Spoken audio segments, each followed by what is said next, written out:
السلام علیکم ورحمۃ اللہ وبرکاتہ نحمدہ ونصلی ونسلم علی رسولہ الکریم اما بعد۔ معزز طالبات، آج ہمارا کورس کا تیسرا سبق ہے اور آج ہمارے تیسرے سبق کا عنوان ہے کہ وہ کون سی چیزیں ہیں جن پر ایمان لانا ضروری ہے اور جن میں سے کسی ایک کا انکار یا کسی ایک کے بارے میں شک میں پڑنے سے انسان کافر ہو جاتا ہے۔ تو ان میں سے سب سے پہلی چیز ہے اللہ جل جلالہ پر ایمان لانا۔ اللہ پر ایمان لانے میں چند باتیں ہم پڑھیں گے: معرفت باری تعالی، وجود باری تعالی، توحید باری تعالی اور صفات باری تعالی، اور اسی طرح توحید کی تعلیم کی دو بنیادی جو ہے وہ مقاصد اور حقوق باری تعالی، ان کے بارے میں ہم گفتگو کریں گے۔ تو سب سے پہلی چیز ہے اللہ پر ایمان لانا۔ اللہ جل شانہ کے بارے میں کیا عقیدہ رکھنا چاہیے؟ تو دیکھیں، یہ حرف بحرف جو ہے اس کو یاد رکھیں اور دل میں اس کو بٹھائیں، کیونکہ ابھی آپ نے پڑھا کہ ایمان دل سے تصدیق کرنے کا نام ہے۔ دیکھیں جی، اللہ اس ذات کا نام ہے جو اکیلا ہے اور تمام اچھی اچھی صفات اور خوبیاں اللہ ہی میں موجود ہیں۔ وہ ذات، صفات اور عبادت میں اس کا کوئی شریک نہیں ہے، جو ہمیشہ سے ہے اور ہمیشہ رہے گا، جس نے تمام جہانوں کو پیدا کیا، لیکن اللہ کو کسی نے پیدا نہیں کیا۔ وہ جس کو چاہتا ہے اپنے اختیار سے پیدا کر دیتا ہے اور جس کو چاہتا ہے فنا فرما دیتا ہے۔ دنیا کی تمام باتیں اس کے اختیار اور ارادے سے ہوتی ہیں۔ وہ ہر بات کو ہر وقت سنتا ہے اور ہر چیز کو ہر وقت دیکھ رہا ہے۔ ہر چھوٹی بڑی چیز کا جاننے والا اللہ ہے۔ سب کچھ اللہ کے علم میں ہے اور وہی سب کو رزق دینے والا ہے۔ وہی جس کو چاہتا ہے عزت دیتا ہے اور وہی جس کو چاہتا ہے ذلت دیتا ہے۔ زندگی اور موت اسی کے قبضہ اور اختیار میں ہے۔ تو الغرض ہمیں اللہ کے بارے میں یہ عقیدہ رکھنا چاہیے کہ جو کچھ ہے اللہ ہی کی وجہ سے ہے اور اللہ ہی سب کچھ کر سکتے ہیں۔ اللہ کے علاوہ اللہ کی مرضی اور اللہ کے ارادے کے بغیر کوئی کچھ نہیں کر سکتا۔ حتیٰ کہ جو پتا گرتا ہے تو یہ پتا بھی اللہ کے علم میں ہے اور اللہ کے ارادے سے وہ پتا گرتا ہے، وگرنہ کوئی بھی چیز اپنی مرضی اور اپنے ارادے سے نہ وجود میں آ سکتی ہے نہ ختم ہو سکتی ہے۔ اب سوال پیدا ہوا، کیا انسان اللہ جل شانہ کی ذات کو سمجھ سکتا ہے کہ اللہ کیسے ہیں؟ تو دیکھیں بھائی، اللہ جل شانہ کی حقیقت کا علم انسان کی طاقت اور اس کے بس سے باہر ہے۔ بڑے سے بڑا عقل مند اور صاحب علم بھی اللہ جل شانہ کی حقیقت اور ذات تک نہیں پہنچ سکتا۔ ہم اللہ کو اس کی صفات سے پہچانتے ہیں، باقی اللہ کے جو لوگ یہ کہتے ہیں ہاتھ، پاؤں یا آنکھیں یا کان، اس طرح کی چیزیں اللہ کے لیے یعنی ماننا، یا اللہ کے لیے یہ چیزیں جو ہے وہ کہنا کہ اللہ کے ہاتھ ہیں، اور معاذ اللہ جیسے مرزا غلام احمد قادیانی کے بارے میں نے آپ کو بتایا تھا کہ اس نے اللہ جل شانہ کے بارے میں کہا کہ اللہ کے بہت سارے ہاتھ ہیں، بہت سارے پاؤں ہیں، معاذ اللہ، تو یہ اللہ کی گستاخی ہے۔ اللہ کیسے ہے؟ تو ہمیں یہ چاہیے کہ جیسے اس کی شان کے مطابق ہے اللہ ویسے ہے۔ ہمیں بس اللہ کی صفات پر ایمان لانا ہے۔ شیطان بڑا خناس ہے، وسوسے ڈالنے والا ہے، تو شیطان ہمارے دل میں وسوسے ڈالتا ہے کہ اللہ کیسے ہے، کیا کر رہا ہے اور کیا ہو رہا ہے، معاذ اللہ، اس طرح کی باتیں۔ تو جب بھی ایسی ذہن میں آئے تو فوراً جو ہے استغفار پڑھیں، لا حول ولا قوت الا باللہ پڑھیں اور لا الہ الا اللہ محمد رسول اللہ پڑھ کے اپنے خیال کو کسی اور طرف لگا لیں۔ وجود باری تعالی، اللہ تعالیٰ موجود ہیں، لیکن بعض لوگ یہ سمجھتے ہیں کہ اللہ کا کوئی وجود نہیں ہے، لہذا وجود باری تعالیٰ پر کوئی عقلی دلیل بھی بیان کر دیں۔ تو دیکھیں جی، ان لوگوں کا عقیدہ ظاہر ہے کہ کسی بھی عقل مند آدمی کے لیے قابل توجہ نہیں۔ ذرا سوچنے کی بات ہے کہ معمولی سا کام بھی بغیر کرنے والے کے وجود میں نہیں آ سکتا، تو اتنا بڑا کارخانہ عالم جس میں دن بھی ہوتا ہے، رات بھی ہے، بارش بھی ہے، خشکی بھی ہے، اور یعنی ایک نظام ہے جو بے داغ ہونے کے علاوہ بہت منظم طریقے سے خود بخود کیسے چل رہا ہے؟ کیسے ہو سکتا ہے؟ کوئی تو ہے نا جو اس نظام ہستی چلا رہا ہے، کیوں بھائی؟ اور خود بخود کیسے چل سکتا ہے؟ تو لازمی طور پر یہ ماننا پڑے گا کہ اسے کسی نے بنایا، اور بنانے کے بعد جو ہے اسے منظم طور پر اس کو چلا رہا ہے۔ یہی عالم کو بنانے اور چلانے والی ذات وہی خدا ہے، وہی خدا ہے، وہی اللہ ہے۔ عرب کے ایک دیہاتی سے پوچھا گیا تو نے اللہ کو کیسے پہچانا؟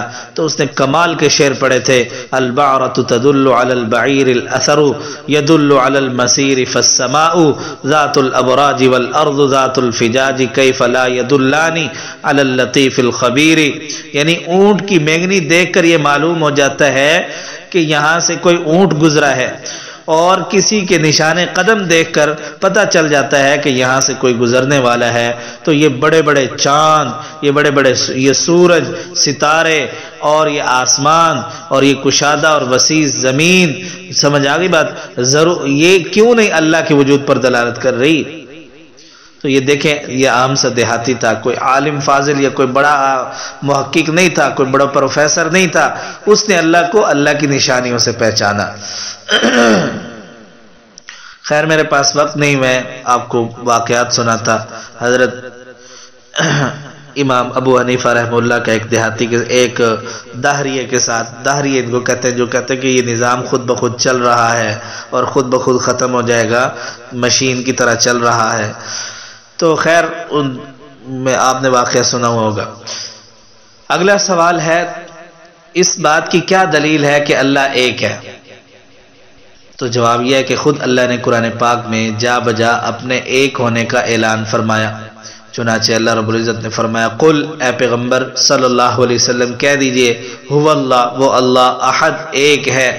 اسی طرح فرمایا، وَإِلَٰهُكُمْ إِلَٰهٌ وَاحِدٌ، تمہارا معبود ایک ہی معبود ہے، لا الہ الا ہو، نہیں ہے کوئی عبادت کے لائق مگر وہی، هو الرحمن الرحیم، وہی جو رحمان الرحیم ہے۔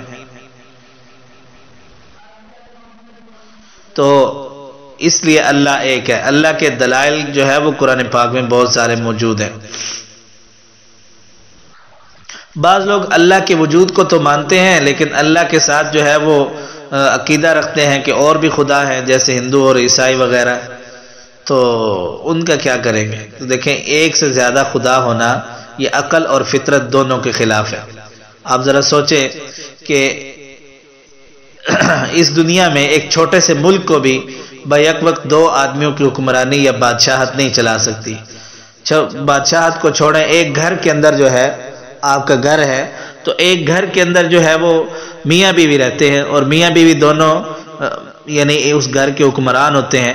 اب دیکھیں، اب بیوی کہتی ہے کہ یہ لائٹ چلا دیں، اور میاں کہتا ہے کہ نہیں یہ لائٹ بند کر دیں، تو جھگڑا تو ہو گیا، جھگڑا تو ہو جاتا ہے۔ تو دونوں میں سے کسی ایک کی مرضی چلے گی۔ اب میاں کی چلے گی تو اس کا مطلب یہ ہے کہ بیوی کی حکمرانی ختم، اور اگر بیوی کی چلے گی تو پھر مطلب یہ ہے کہ میاں کی حکمرانی ختم۔ اب دیکھیں، یہ ہو نہیں سکتا کہ کوئی خدا کسی کے سامنے جھک جائے۔ اگر ایک خدا کہے کہ اس وقت سورج نکلنا ہے، دوسرا خدا کہے کہ نہیں اس وقت سورج نہیں نکلنا، تو لا مالا جب جھگڑا ہوگا تو ان میں سے کسی ایک کی بات کو ترجیح حاصل ہوگی۔ چنانچہ اگر سورج نکل گیا تو دوسرے خدا کے اوپر اس کو ترجیح ہوگی، اور اگر سورج نہ نکلا تو اس خدا کے اوپر ترجیح ہوگی۔ تو پھر کیا ہوگا؟ جو جھک جائے گا تو وہ خدا تو نہیں رہا، لا محالہ ماننا پڑے گا کہ ایک ہی خدا ہے۔ اس لیے اللہ ایک ہی ہے، اللہ ایک ہی ہے۔ قرآن پاک نے اس دلیل کو بیان کیا، فرمایا لو کان فیہما آلہۃ الا اللہ لفسدتا، اگر اللہ کے علاوہ کوئی اور کئی خدا ہوتے زمین و آسمان میں تو زمین و آسمان کا نظام درہم برہم ہو جاتا، برباد ہو جاتا۔ تو اس لیے جو ہے لا محالہ یہ ہمیں ماننا پڑے گا کہ اللہ ایک ہی ہے۔ خدا ویسے ایک ہی ہونا چاہیے، اس لیے اللہ ایک ہی ہے۔ صفات باری تعالی، اللہ کی کون کون سی ایسی صفات ہیں جو صرف اللہ میں پائی جاتی ہیں، اللہ کے علاوہ کسی اور میں نہیں ہے؟ ان میں سے چند صفات انشاءاللہ میں آپ کے سامنے رکھوں گا۔ نمبر 1، وحدت، یعنی خداوند قدوس اپنی ذات میں بھی یکتا ہے اور صفات میں بھی یکتا ہے، نہ اس کی ذات میں کوئی اس کا شریک ہے نہ اس کی صفات میں اس کا کوئی شریک ہے۔ ایسا کام جو ہے وہ صرف اللہ میں ہے۔ اللہ کے علاوہ کوئی بھی ہے یا تو اس کی ذات میں کوئی شریک ہوگا یا اس کی صفات میں کوئی اس کا شریک ہوگا۔ تو نمبر 2 قدم، یعنی اللہ ہمیشہ سے ہے اور ہمیشہ رہے گا، نہ اس کی ابتدا ہے نہ اس کی انتہا ہے، اللہ ہمیشہ سے ہے۔ کب سے ہے؟ اللہ کو محدود نہیں کیا جا سکتا، کیونکہ ہمارے ذہن محدود ہے، اس لیے ہم چاہتے ہیں کہ ہم حد بندی کریں کہ اللہ کب سے ہے، تب ہمیں جا کر سکون ملتا ہے، کسی کا پتہ چل جائے کہ وہ 1000 سال سے ہے 2000 سال سے ہے۔ نہیں، چونکہ ہمارا ذہن خود محدود ہے، اس لیے اللہ کی ذات کو سمجھنے کے لیے ہمارا ذہن ناکافی ہے، ہمارے ذہن کا لامحدود ہونا ضروری ہے، جبکہ ہمارا ذہن لامحدود نہیں ہے بلکہ ایک محدود ہے۔ نمبر 3 الحیات، یعنی زندگی، اللہ ہمیشہ سے زندہ ہے اور ہمیشہ زندہ رہیں گے، اللہ کے اوپر موت نہیں آ سکتی، کیونکہ موت کو پیدا کرنے والے اللہ ہیں۔ قدرت، قدرت کا معنی ہوتا ہے طاقت، یعنی اللہ کو ہر چیز پر طاقت حاصل ہے، وہ سارے عالم کو پیدا کرنے، پھر قائم رکھنے، پھر اس کو فنا کرنے، پھر دوبارہ وجود میں لانے پر قادر ہے، اس کی قدرت سے کوئی چیز باہر نہیں، بلکہ وہ وَذَلِكَ عَلَى اللَّهِ يَسِيرٌ، یہ سب کچھ کرنا اللہ کے لیے آسان ہے، مشکل نہیں ہے۔ اسی طرح علم، یعنی اللہ تعالیٰ تمام چیزوں کا عالم یعنی جاننے والے ہیں، اس کے علم سے کوئی چھوٹی یا بڑی چیز باہر نہیں، ہر ذرہ اس کے علم میں ہے، ہر چیز کو اس کے موجود ہونے سے پہلے اور فنا ہونے کے بعد بھی اللہ کے علم میں ہے۔ انسان کے دل میں آنے والے خیالات اور اندھیری رات میں چلنے والی چیونٹی کے پاؤں کی حرکت، سب کچھ اللہ کے علم میں ہے۔ علم غیب یعنی ہر چھپی ہوئی بات کا علم وہ اللہ ہی کے پاس ہے، علم غیب کسی اور کے پاس نہیں ہے، اللہ کے علاوہ کسی اور کے پاس نہیں، یہ اللہ کے ساتھ صفت خاص ہے۔ البتہ اپنے علم غیب میں سے اللہ کسی کو تھوڑا بہت عطا فرما دیں تو وہ علم غیب نہیں ہوتا، وہ غیب کی خبریں ہوتی ہیں، انشاءاللہ میں اس پر آگے گفتگو کروں گا۔ اس کے بعد جو ہے ارادہ، ارادے کا معنی ہوتا ہے اپنے اختیار سے کام کرنا۔ اللہ تعالیٰ جس چیز کو چاہتے ہیں اپنے اختیار سے پیدا فرماتے ہیں، جس کو چاہتے ہیں اپنے اختیار سے ختم کرتے ہیں، فنا کرتے ہیں۔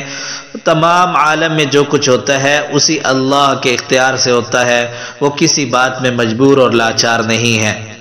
اسی طرح سمع اور بصر، یعنی سمع کا معنی ہوتا ہے سننا اور بصر کا معنی ہوتا ہے دیکھنا۔ اللہ کا بغیر کان اور آنکھ کے سننا اور دیکھنا یہ اللہ کے ساتھ خاص ہے، اس کے لیے اندھیرا، اجالا، دور اور نزدیک سب دیکھنے اور سننے میں برابر ہے، اللہ کو کوئی مشکل نہیں ہے، وہ ہر وقت ہر چیز کو دیکھ رہے ہیں، ہر وقت ہر چیز کو سن رہے ہیں، وہ کسی چیز سے غافل نہیں ہے۔ اسی طرح یعنی اللہ تعالیٰ بغیر زبان کے بولنے والا ہے، اسے کلام میں زبان کی ضرورت نہیں ہے، کیونکہ محتاج ہونا یہ مخلوق کی صفت ہے اور اللہ محتاجگی سے پاک ہیں۔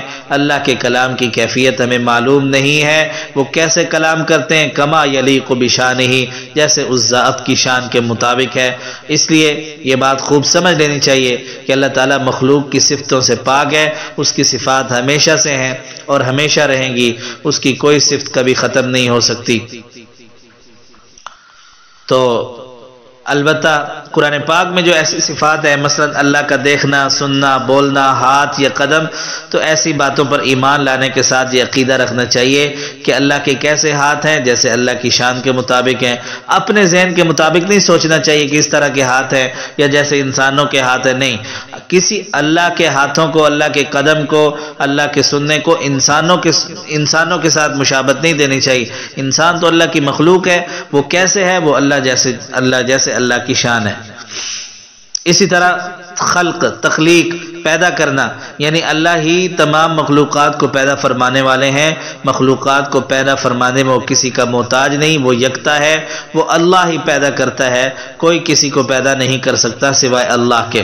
اسی طرح زندہ کرنا اور موت دینا، یہ زندگی اور موت اللہ کے اختیار اور ارادے سے ہے اور اسی کے قبضے قدرت کے اندر ہے۔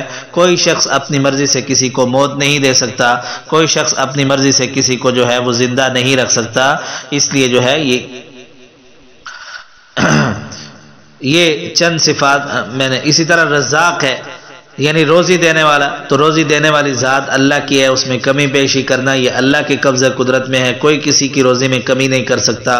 جو اللہ نے کسی کے مقدر میں لکھا ہے وہی اس کو مل کے رہے گا۔ تو اس لیے جو ہے روزی روٹی دینے میں یہ اللہ ہی رازق ہے، اللہ کے علاوہ کوئی کسی کو رزق نہیں دے سکتا۔ اسی طرح اب توحید کی دو بنیادی مقاصد، توحید کے تعلیم کے دو بنیادی مقاصد ہیں۔ ایک یہ کہ انسان تمام مخلوقات میں اشرف ہے، اس لیے کسی مخلوق کے سامنے اس کا سر نہیں جھکنا چاہیے، کیونکہ ساری کائنات میں اللہ کی ساری مخلوقات میں سب سے بلند مرتبے والی مخلوق اللہ کی جو ہے وہ انسان ہے۔ تو انسان جو ہے، جب انسان سب سے بلند مخلوق ہے تو اب گھوڑے کے آگے سر ٹکانا، گائے کے آگے سر ٹکانا، کسی پتھر کے آگے جھکنا، تو یہ تو بڑی بے شرمی والی بات ہے نا۔ اللہ نے ہمیں انسانوں کو معزز بنایا اور ہم دوسروں کے سامنے جھک رہے ہیں، دوسری مخلوقات کے سامنے جو ہے وہ ٹیڑے ہو رہے ہیں، ان کے سامنے جبین اپنی رگڑ رہے ہیں، تو یہ بے شرمی والی بات ہے۔ اسی طرح دوسرا یہ ہے کہ ہر قسم کی قوت اور ہر قسم کی قدرت، تمام خوبیاں صرف ایک بزرگ و برتر ہستی کے لیے ہیں جو ماورائے عرش سے زیر فرش تک ہر ذرہ پر حکمران ہے۔ اسی کی اطاعت کے دائرے سے کوئی نقطہ باہر نہیں۔ انسان کی پیشانی کو ہر چوکھٹ سے اٹھ کر صرف اسی کے آستانے پر آ جانا چاہیے، کیونکہ وہ کائنات کے ذرے ذرے کا مالک ہے۔ جب وہ مالک ہے تو ہماری پیشانی بھی اسی کے سامنے جھکنی چاہیے۔ اس لیے جو ہے یہ توحید کے دو بنیادی مقاصد ہیں، ایک انسان کو عزت دینا اور دوسرا جو ہے انسان کو چاہیے کہ تمام جگہوں سے اپنے ماتھ پیشانی کو اٹھا کر ایک رب کے سامنے جھک جائے۔ جو آدمی ایک در پہ جھک جاتا ہے پھر اسے در در پہ ذلیل نہیں ہونا پڑتا، اس لیے جو آدمی اللہ کے ساتھ جڑ گیا پھر اسے کسی کے سامنے ذلیل ہونے کی گنجائش نہیں ہوتی۔ اب سب سے آخر میں ہمیں کیا کرنا چاہیے اللہ کے لیے؟ اللہ کے کون کون سے حقوق ہیں جن کو ہم پورا کر کے اللہ کے قربت حاصل کر سکتے ہیں؟ تو دیکھیں، اللہ کی ذات و صفات سے متعلق قرآن و حدیث کے موافق اپنا عقیدہ رکھنا سب سے پہلے یہ اللہ کا حق ہے۔ نمبر 2، عقائد، اعمال، معاملات اور اخلاق میں جو اللہ کی مرضی کے موافق ہو ان کو اختیار کرنا اور جو اللہ کو ناپسند ہو ان کو چھوڑ دینا، یہ بھی اللہ کا حق ہے۔ اسی طرح نمبر 3، اللہ کی رضا اور محبت کو سب کی رضا اور محبت پر مقدم رکھنا، یعنی جو اللہ کی چاہت ہے بس اسی پر اپنے آپ کو لگا دے اور جو اللہ کی چاہت نہیں ہے اس سے اپنے آپ کو بچا لے، تو یہ اللہ کی محبت ہے۔ اور نمبر 4، کسی سے محبت یا بغض رکھنا یا کسی کے ساتھ احسان کرنا یا نہ کرنا، یہ سب اللہ جل جلالہ کے لیے ہو، یعنی جس کے ساتھ اللہ نے احسان کا حکم دیا ہے اس کے ساتھ احسان کیا جائے، جس کے ساتھ اللہ نے نرمی کا حکم دیا ہے اس کے ساتھ نرمی کی جائے، جس کے ساتھ اللہ نے سختی کا حکم دیا ہے اس کے ساتھ سختی کی جائے، یہ اللہ کا حق ہے۔ اللہ تعالیٰ سے دعا ہے کہ اللہ رب العزت ہم سب کو اپنے تمام